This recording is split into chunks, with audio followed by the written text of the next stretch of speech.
సప్తమోక్ష క్షేత్ర యాత్ర Indian railways Bharat Gaurav south star rail Kumar మాట్లాడుతున్నారు. ఇప్పుడు అలా చూద్దాం. ఇవ్వడానికి ప్రయత్నం చేస్తున్నాం. ఇది నేను సొంతంగా ఇవ్వడానికి నేను కోటీశ్వరంగా నాకు డబ్బులు లేవు. ఇది ఏ ప్రభుత్వ పథకం కూడా కాదు. కొంతమంది ఏదో పనుల కోసం నా దగ్గర వచ్చినప్పుడు, చాలా మంది పెద్ద పెద్ద కంపెనీలను కలిసినప్పుడు, వాళ్ళకి ప్రభుత్వ పాఠశాలలో చదువుతున్నటువంటి విద్యార్థుల యొక్క ఇబ్బందులు చెప్పినప్పుడు, వాళ్ళు ముందుకొచ్చి సిఎస్ఆర్ ఫండ్స్ చేయడానికి ముందుకు వచ్చినప్పుడు వారి యొక్క సహకారంతో మాత్రమే ఈ సైకిల్స్ ఇస్తున్నది తప్ప ఇది నేను సొంతంగా ఇచ్చేది కాదు. ఇది ప్రభుత్వ పథకం కూడా కాదు. ఆ విషయాన్ని మనం గుర్తుంచుకోవాలి. ఎందుకంటే పాఠశాలలో విద్యార్థులు ఏ విధంగా ఇబ్బంది పడుతున్నారో నాకు తెలుసు. నేను కూడా మీలక కష్టపడుతున్నాను. నేను కూడా శిశు మందిర్ పాఠశాలలో చదివినప్పుడు, ఫస్ట్ మేము కాపువాడలో ఉన్నప్పుడు ఉదయం లేచి స్కూల్కి పోయి, ఉదయం లేచి శాఖకు పోవడం, తర్వాత దేవాలయానికి పోవడం, తర్వాత స్కూల్కి పోవడం, సాయంత్రం వచ్చి హోంవర్క్ రాసుకున్నాక గంట సేపు టైం ఉంటే మా ఇంటి దగ్గర చిన్న సైకిల్ ఉంటుండే. 2 రకాల సైకిల్స్ ఉంటాయి. చిన్న సైకిల్ ఉంటే దానికి 15 పైసలు గంటకు 15 పైసలు. కొంచెం పెద్ద సైకిల్ కిరాయికి ఇచ్చేవాళ్ళు. ఆ కొంచెం పెద్ద సైకిల్ గంటకు 40 పైసలు, మరీ పెద్ద సైకిల్ గంటకు 50 పైసలు. ఇట్లా కిరాయి తెచ్చుకొని నొక్కున్నాం మేము. అప్పుడు మా నాన్నగారు కూడా ప్రభుత్వ ఉపాధ్యాయుడే, మా కూడా పేదరికం నుంచి వచ్చే కుటుంబం. కాబట్టి సైకిల్స్ లేకపోవడం వలన ఇబ్బంది వస్తుంది. సైకిల్స్ అప్పుడు మాకు కొనిచ్చే అవకాశం లేదు. కానీ ఇప్పుడంటే కొంతమంది డబ్బులు అందరూ బైక్ల మీద కూడా పోతున్నారు, కార్లలో కూడా పోతున్నారు. వాళ్ళతో మన పోలికలేదు. వాళ్ళు కొనుక్కోవడం తప్పేం కాదు. కాబట్టి ప్రభుత్వ పాఠశాల విద్యార్థులకు ఈ ఇబ్బంది వస్తుంది కాబట్టి సైకిల్ లేకుండా పొద్దులేసి బ్యాగులు వేసుకొని నడుచుకుంటూ రావడం, పోయి రావడానికే సమయం అవుతుంది. కాబట్టి మీ ఇబ్బందులను దృష్టిలో ఉంచుకొని ఇవాళ ఈ సైకిళ్ల పంపిణీ కార్యక్రమం చేస్తున్నాం. కాబట్టి మీ చదువులో మీరు ఉన్నత చదువులు చదవాలి, ఒక స్థాయికి పోవాలని చెప్పి ఒక ఆలోచనతో దానిలో మిమ్మల్ని ప్రోత్సహించడానికి మాత్రమే ఈ కార్యక్రమం చేస్తున్నాం. కాబట్టి మాకు కష్టాలు ఎదురైనా ఎన్ని ఎదురైనా ముందు వాళ్ళే. బాబాసాహెబ్ అంబేద్కర్ అందరికీ తెలుసు. సమాజంలో ఎన్ని కష్టాలు పడ్డాడో, అన్ని కష్టాలు పడ్డాడు బాబాసాహెబ్ అంబేద్కర్. ఆయనను హేళన చేసిర్రు, తినడానికి తిండి లేదు, నడుచుకుంటూ పోయేవాడు, స్కూల్లో పోతే హేళన చేసేవారు. అటువంటి ఒక గొప్ప మహనీయుడు ఎక్కడ కూడా వెనుకకు పోలే.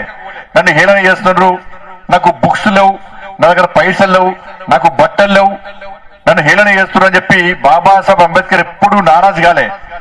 అరే వీళ్ళెవరు నన్ను నారాజు చేయడానికి, నేను ధైర్యంగా ముందుకు వాళ్ళకు లక్ష్యం ఎంచుకున్నా అని చెప్పి అటువంటి బాబాసాహెబ్ అంబేద్కర్ అన్నింటినీ ఎదురించి ఇలా కష్టపడి చదువుకున్నాడు. కాబట్టి ఇవాళ ఈ దేశానికి రాజ్యాంగం అందించినటువంటి ఒక గొప్ప మహనీయుడుగా, ఒక ఆదర్శ మూర్తిగా ఇలా బాబాసాహెబ్ అంబేద్కర్ అందరికీ ఆదర్శమూర్తిగా ఉన్న విషయాన్ని మనం గుర్తుంచుకోవాలి. ఇవాళ మన స్టేజ్ మీద గౌరవ కలెక్టర్ గారు ఉన్నారు. ఛత్తీస్గఢ్ నుంచి వచ్చారు ఇక్కడికి, ఉత్తరప్రదేశ్ వచ్చారు ఇక్కడికి.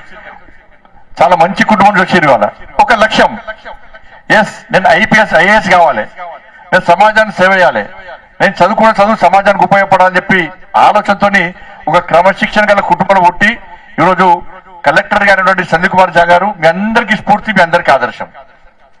ఇలా ఎక్కడ పోయినా సందీప్ కుమార్ ఝా గారు ఒక మార్క్ చూపడతారు. ఆయన నిబద్ధతతో పనిచేస్తారు. కొంచెం కఠినంగా ఉంటాడు ఆయన, కొంచెం బాధపడతారు చాలా మంది కూడా. కొన్ని విషయాలకు కట్టకుండా ఇంకోళ్ళు ఇవ్వలేపై చెప్పి ఆయన అడిగా సార్, అది కొంతమందికి ఇబ్బంది వస్తుంది. కానీ ఆయన మంచి కోసం చేస్తున్న విషయాన్ని మనం గుర్తించాలి. ఆయన చేసినప్పుడు మంచి కోసం చేస్తున్నాడు, మన కోసం చేస్తున్న విషయాన్ని గుర్తించుకోవాలి. ఇక కొంతమంది పైరవులు చేస్తే పైరవులు కాకుండా ఈ కలెక్టర్ గా మంచివాడు కాదు, ఈ కలెక్టర్ ఏం చేస్తున్నా కొంతమంది తిట్టుకున్నా ఏం బాధపడాడు. అటువంటి కలెక్టర్ కాదు ఆయన, మంచి ఆఫీసర్ ఆయన. మన ఎస్పీ గారు మహారాష్ట్రలో ఎక్కడో మారుమూల ప్రాంతాలు కొట్టి వాళ్ళ పేరెంట్స్ ఇద్దరు కూడా వ్యవసాయం చేస్తారు. ఆయన ఏ కోచింగ్ తీసుకోలే. మహేష్ గారు ఎస్పీ గారు ఏ కోచింగ్ తీసుకోలే. చాలా మంది ఢిల్లీ పోయి, హైదరాబాద్ పోయి ఎక్కడ కోచింగ్ తీసుకుంటారంట. తీసుకోవడం తప్పు కాదు, కానీ కోచింగ్ తీసుకుంటేనే సక్సెస్ అవుతాం అనేది తప్పు. కోచింగ్ తీసుకుంటేనే సక్సెస్ అవుతాం తప్పు.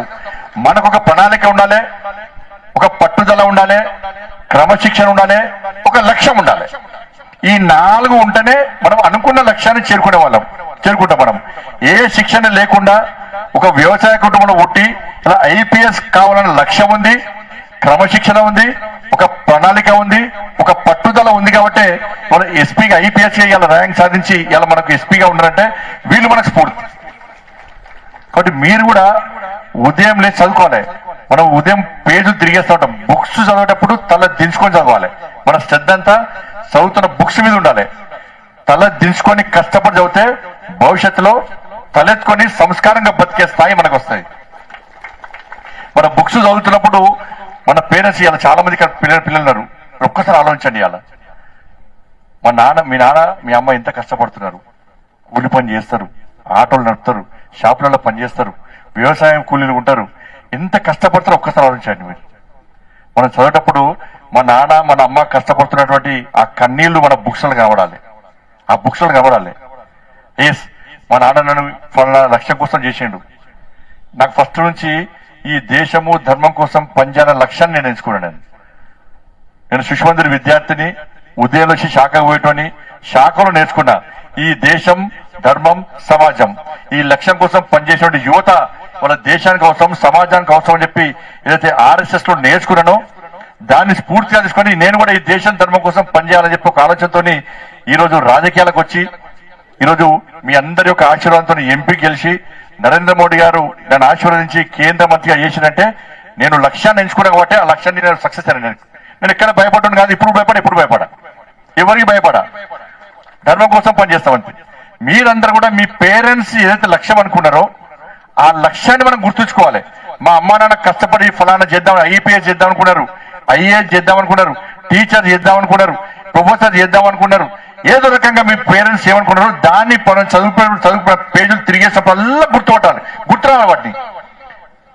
బాధపడద్దు.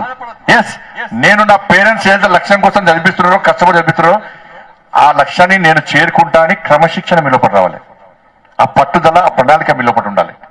ప్రణాళిక లేకుంటే, లక్ష్యం లేకుంటే చూద్దామన్న 10th అయిపోయాక నెక్స్ట్ ఇంటర్ అన్నాక డిగ్రీ ఇంజనీరింగ్, అప్పుడు ఏం చేయలేం, మనం అడ్డదారులు పోతాం. మనం సరైన దారిలో పోవాలంటే లక్ష్యం ఎంచుకోవాలి మనం. కాబట్టి ఇటువంటి ఆలోచనతో మనం ముందు వాళ్ళు, ఎందుకంటే ఇది నేతన్నల పురిటి గడ్డ, ఈ సిరిసిల్ల గడ్డ. అనేక మంది ఒకప్పుడు నేతన్నలు కూడా ఈ సైకిల్ మీద బట్టలు అమ్మడము, మన వ్యాపారం చేసుకునే వాళ్ళు. ఇలా పరిస్థితి ఏందో మనందరికీ తెలుసు. ఇలా చాలా మంది ఇక్కడ నేతన్నల కుటుంబానికి సంబంధించినటువంటి పేద విద్యార్థులు వాళ్ళందరూ కూడా సైకిల్స్ ఇవ్వడం నిజంగా చాలా సంతోషం. కాబట్టి మీరందరూ కూడా భవిష్యత్తును దృష్టిలో ఉంచుకొని మీరు కష్టపడి చదవండి. మిమ్మల్ని ప్రోత్సహించే బాధ్యత మాది. ఈ సైకిల్స్ ఇస్తున్నాం అని చెప్పి ఆ పేరు కోసం కాదు, మేము సైకిల్స్ దేనికోసం ఇస్తున్నాం, ఎందుకు ఇస్తున్నాం అని చెప్పి ఆలోచించి మీరు భవిష్యత్తును నిర్ణయించుకోండి. ఒక్క సైకిల్స్ ఇస్తేనే ర్యాంక్స్ రావు. ఫలానా మా వాళ్ళు ప్రైవేట్ పాఠశాలను వ్యతిరేకిస్తలేను, కానీ ప్రభుత్వ పాఠశాలలో మీకు చదువు చెప్పే ఉపాధ్యాయులు బీడీలు చేస్తారు, MEDలు చేస్తారు, పెద్ద పెద్ద డిగ్రీలు చేసి అన్ని ఎగ్జామ్స్ రాసి గవర్నమెంట్ పరీక్షలో క్వాలిఫై అయ్యి ఉత్తీర్ణులై అర్హత ఉన్న వాళ్ళు మాత్రమే చదువు చెప్తారు. ఇలా కొన్ని ప్రైవేట్ పాఠశాలలో కనీసం డిగ్రీలు ఉన్నాయి, కనీసం PGలు ఉన్నాయి, అర్హత లేకున్నా కూడా ఇలా పాఠాలు చెప్పే పరిస్థితి వచ్చింది. కానీ ఇటువంటి పరిస్థితులు ప్రభుత్వ పాఠశాల చదువుకోవడం చాలా గర్వకారం, చాలా గొప్ప, మీకు చాలా అదృష్టవంతులు మీరు అందరూ కూడా. ప్రభుత్వ పాఠశాల, ఎందుకంటే గతంలో మొన్న సిరిసిల్లలో కలెక్టర్ గారి యొక్క కృషి వల్ల ఫలితాల్లో ఫిఫ్త్ ప్లేస్ అన్నది. 5th ప్లేస్ అంటే మామూలు విషయం కాదు. బట్ నెక్స్ట్ మనం ఫస్ట్ ప్లేస్ రావాలంటే మీరు కష్టపడి రావాలి. అధికారులు మీకోసం పనిచేస్తున్నారు. మన సిరిసిల్లకు పేరు రావాలంటే మీరు అందరూ కష్టపడి మనం చదువుకోవాల్సిన అవసరం ఉంది. కాబట్టి బట్టి పట్టద్దు. ఎక్కడ డౌట్స్ ఉంటే నారాజు కావద్దు, హట్ కావద్దు, బాధపడే ప్రయత్నం ఎక్కడ చేయద్దు. తిరిగితనం మీ లోపల ఉండదు. ఆ విషయాన్ని మీరు దృష్టి ఉంచుకోండి. ఎందుకంటే కేంద్ర ప్రభుత్వము విద్య విషయంలో మొదటి నుంచి కూడా ముందుకు వస్తున్నది. ఇవాళ 2000 మోడీ గారి ప్రభుత్వం రాకముందు 2014-2015లో విద్య కోసం కేటాయించిన బడ్జెట్ ఎంత అంటే కేవలం 68,000 కోట్లు మాత్రమే బడ్జెట్ కేటాయించారు.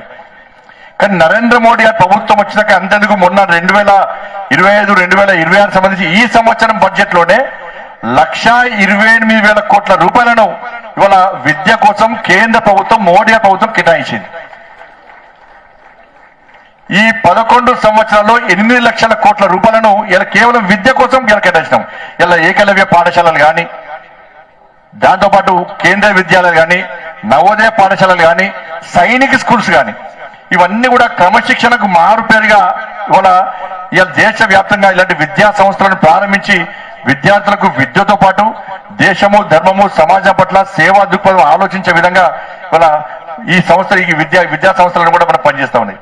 కాబట్టి దయచేసి మీరందరూ కూడా సిరిసిల్లలో ఉన్నటువంటి ఈ విద్యార్థులందరూ కూడా మీరు కష్టపడి చదవండి. మీ తల్లిదండ్రులు అనుకున్న లక్ష్యాన్ని మీరు చేర్చుకునే విధంగా మీరు పనిచేయండి. స్టైల్గా తినడం తప్పు కాదు, కానీ దానికే పరిమితం కావద్దు. ఇలా నేను చాలా మంది ఐఏఎస్ ఐపీఎస్ అందరూ చాలా మంది కలుస్తూ ఉంటారు. నాకు వాళ్ళందరూ ఇప్పుడు ఇక్కడ ఉంటారు, అందరు గవర్నమెంట్ స్కూలే. మీరు అవన్నీ చూసి ఒకటి ఒకటి ఒకటి రెండు రెండు మూడు మూడు ర్యాంకులు వస్తాయి. వారి కోసం అది బాధపడదు. ఇలా ప్రభుత్వ పాఠశాలలు ఇట్లా ప్రభుత్వం తలుచుకుంటే, ప్రభుత్వ పాఠశాలలు తలుచుకుంటే ఈ పబ్లిసిటీ చేయాలనుకుంటే ఒకటి ఒకటి ప్రభుత్వ పాఠశాలకే, రెండు రెండు ప్రభుత్వ పాఠశాలకే, మూడు మూడు కూడా ప్రభుత్వ పాఠశాలకే. అవన్నీ ర్యాంకులు కొనుక్కునేది, అవన్నీ ర్యాంకులు కొనుక్కున్నారు. కానీ ర్యాంకులను సాధించేది ప్రభుత్వ పాఠశాల విద్యార్థులు. అట్లా అని చెప్పి ప్రైవేట్ పాఠశాలలో చదువుకునే విద్యార్థులు చాలా కూడా ఉన్నారు. కాబట్టి ఈ విషయాన్ని దృష్టి ఉంచుకొని మీరందరూ కూడా కష్టపడి పనిచేయాల్సిందిగా, మంచి చదువుకోవాల్సిందిగా అందరికీ విజ్ఞప్తి చేస్తూ, ఇంతకుముందు ఎస్పీఆర్ చెప్పినట్టు ఈ సైకిల్స్ అన్ని కూడా మంచి సైకిల్స్. సైకిల్కి తొక్క రాకుండా తొక్కద్దు, నడుచుకుంటూ పోవాలి. మళ్ళీ సాయంత్రం ఇంటికి వెనక్కి ఏం చేయాలి, మీ తమ్ముళ్ళకు చెల్లకు ఏదు సైకిల్ తొక్కడానికి ప్రమాదాలు జరుగుతూ ఉంటాయి. సైకిల్ ఇచ్చినప్పుడు జాగ్రత్తగా మీరు దాన్ని ఉపయోగించుకోవాలి. పోయేటప్పుడు లెఫ్ట్ సైడ్ పోవాలి, వచ్చేటప్పుడు రైట్ సైడ్ రావాలి. రోడ్ క్రాస్ చేసేటప్పుడు చాలా జాగ్రత్తగా దిగి చేసుకోవాలి. దీని ద్వారా మంచి జరగాలి తప్ప మళ్ళీ బండి సంజయ్కు మోడీ గారికి చెడ్డ పేరు తెచ్చే ప్రయత్నం దయచేసి చెయ్యొద్దు. ఇంకొక ముఖ్యమైన విషయం ఏంటంటే, మనం కొత్త కారు కొన్నా ఏది కొన్నా కూడా ఒక 20 days తర్వాత సర్వీసింగ్ చేస్తాం మనం. 20 days తర్వాత సర్వీసింగ్ చేస్తాం మనం. కాబట్టి మీ సైకిల్ కూడా ఒక 10 days తర్వాత 15 days తర్వాత ఒక్కసారి సర్వీసింగ్ చేసుకోండి. ఆ టైర్ స్క్రూస్ కానీ బుల్లెట్స్ అవన్నీ కూడా కొంచెం లూజ్ అవుతాయి. కాబట్టి మళ్ళీ క్వాలిటీ లేకుండా ఇచ్చిరని చెప్పి బదనామయ్యే ప్రమాదం ఉంది. కాబట్టి ఆ సైకిల్ కంపెనీ అనే ప్రత్యేకంగా సూచన చెప్పినవాడు మీకు చెప్తున్నా. ఒక 10 days తర్వాత వాటిని కూడా మళ్ళీ ఫిట్ చేసే ప్రయత్నం చేయాలి. మీ సైకిల్ మీరు జాగ్రత్తగా ఉపయోగించుకోండి, మీకోసం మాత్రమే ఉపయోగించుకోండి. మీకు తప్పకుండా రాబోయే రోజుల్లో కూడా ఇటువంటి సేవ చేసే అవకాశం ఇంకా ఇవ్వాలని చెప్పి అమ్మవారు పెట్టుకుంటున్నా. కాబట్టి ఇంత మంచి కార్యక్రమానికి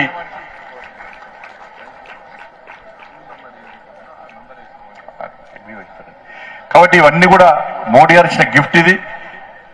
కాబట్టి దీన్ని సద్వినియోగం చేసుకోవాల్సిందిగా మీ అందరికీ విజ్ఞప్తి చేస్తూ, మీరు మీ కుటుంబాలు నిన్ను నూరేళ్ళు ఆయురారోగ్యాలతో ఉండాలని చెప్పి ఆ తల్లి సరస్వతి అమ్మవారి ఆశీర్వాదం మీ అందరికీ ఉండాలని చెప్పి మనస్ఫూర్తిగా తల్లిని వేడుకుంటూ ముగిస్తున్నాను. భారత్ మాతాకి జై.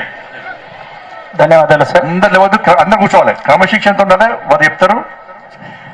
ఈ వేదికను ఇవాళ ఓన్లీ సిరిసిల్ల టౌన్ కి సంబంధించి మాత్రమే ఇస్తున్నాం మనం. మిగతా మండల్స్ అన్నిటి కూడా అక్కడికే స్కూల్కే సైకిల్స్ వస్తాయి. ఇక్కడి నుంచి పోవడం కష్టం కాబట్టి ఆ స్కూళ్ళకే సైకిల్స్ వస్తాయి. అక్కడ ప్రభుత్వ అధికారులు ప్లస్ మండల అధ్యక్షులు వారు కలిసి ఇవి మీ అందరికి కూడా ఇచ్చే ప్రయత్నం చేస్తారు. ఏ విద్యార్థికి రాకుండా ఉండే ప్రసక్తే లేదు. దయచేసి ఎక్కడ వారు అక్కడే కూర్చోవాలి. ప్రభుత్వ పాఠశాలలలో నమోదు పెరగాలి, డ్రాప్అవుట్స్ తగ్గాలి అనే ఉద్దేశంతో మోడీ గిఫ్ట్ ఇక్కడ ఇవ్వడం జరుగుతోంది. ఒక లక్ష్యం కోసం సెల్ఫ్ మోటివేషన్ మరియు సెల్ఫ్ డిసిప్లిన్ పాటిస్తూ మీ లక్ష్యాన్ని చేరుకునే దిశలో ఈరోజు మోడీ గిఫ్ట్ గా శ్రీ బండి సంజయ్ కుమార్ గారు, మెంబర్ ఆఫ్ పార్లమెంట్ కరీంనగర్ మరియు కేంద్ర హోంశాఖ సహాయ మంత్రుల వారి చేతుల మీద